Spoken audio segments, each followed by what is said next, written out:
It's a real head scratcher when a potential client tells you how important getting healthier is to them, for them only to tell you if only it were cheaper. Cue head explosion. In this week's Hot Seat episode, James has a former client coming back for help, but James has improved his services and raised his prices since this client was last coached. James needs help navigating the next conversation after this former client tossed him the "if only it was cheaper" objection. Jonathan challenges James to consider how he values his time while also taking the pressure off if the former client says no. I'll be back at the end to recommend another episode. Enjoy. James, let's go. Yep. So, my guy, he definitely has that connection. He has that idea that, I'm really helpful to him, all this stuff.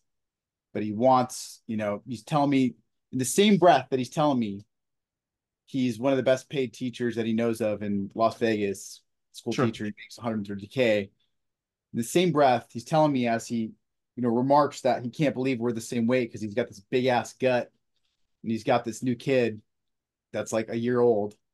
Okay. In the same breath, he's like, yeah, it's just, you're just too expensive. If it was cheaper, I'd do it. Okay. And so I've got an enrollment call with him in 3 hours. Okay. So the question is, like, I have some confidence in my ability to sort of get him to see what's at stake here. But I want to get him for, close to his old rate, but for a year-long commitment, 6K for the year. And I'm just trying to think, like, what do I do to break through this strong barrier of defense to where it's like he wants it, but he wants it for cheap, and he wants it at a price that he thinks it's worth, but he's not really seeing the full value given how much money he makes, the fact that he has a new kid, all this kind of stuff.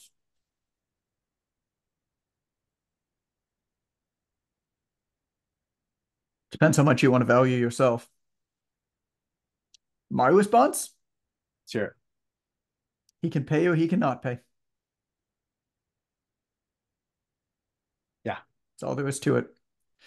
I might ask him if there's a way to split up the payments that makes it more manageable for him. That's about as far as I go. I'm not saying Cool. that that's what you should do, but it's just a matter of how I choose to spend my time. You would not believe how many people come to the online trainer mentorship in exactly the situation, to having the exact same conversation that your client approached you with. And many of them decide not to do it.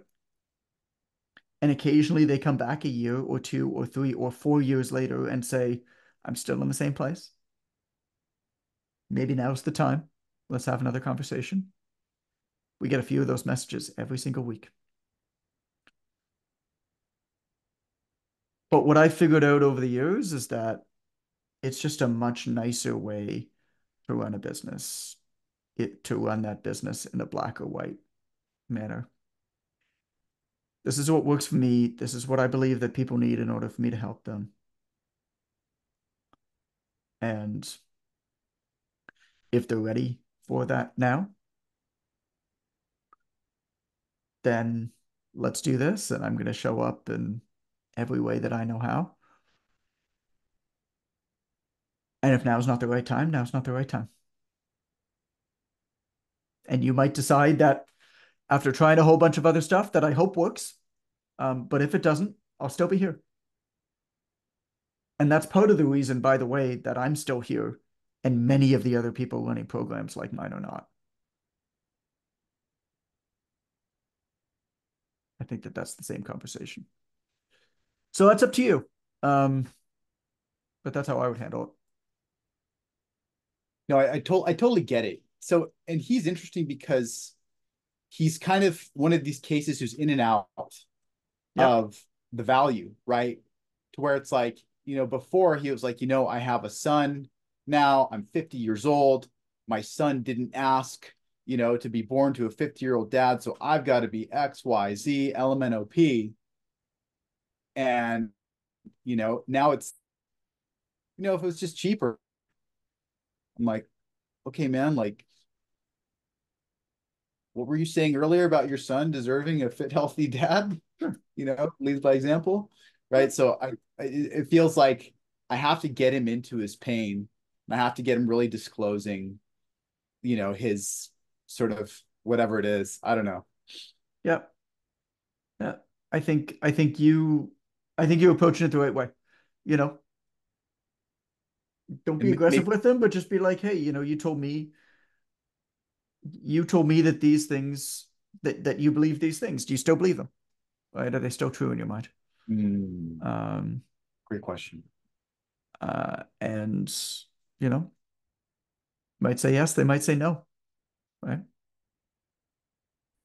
Awesome. I think that's enough for me to go on, John. Thank you. Okay, you got it. Thanks, James. Thanks, Anytime. thanks for hanging around, everybody else as well. Appreciate you guys. Amber here. Thanks for listening in. This episode was from a group call from Jonathan's online trainer mentorship, where we host hot seats every 2 weeks. This mentorship is where we take anyone doing from $1,000 to $20,000 a month or more and help them scale up. If that sounds like something you'd be interested in learning more about, please DM the word mentor to Jonathan on Instagram @itscoachgoodman. If you're looking for another episode to listen to right now, I'd recommend episode 165, Managing the You're Too Expensive Objection. When you're already questioning your prices, it's soul crushing to hear the "you're too expensive" objection from a potential client. Luckily, this is a great objection to get when you know how to manage it. In this episode, you'll learn your 3-part response to a potential client saying "you're too expensive," 2 questions and 1 phrase to help you get ahead of the "you're too expensive" objection, and how to better identify if they're your perfect client with your golden question. Again, that's episode 165, Managing the You're Too Expensive Objection. Thanks again for listening, and we'll catch you next week.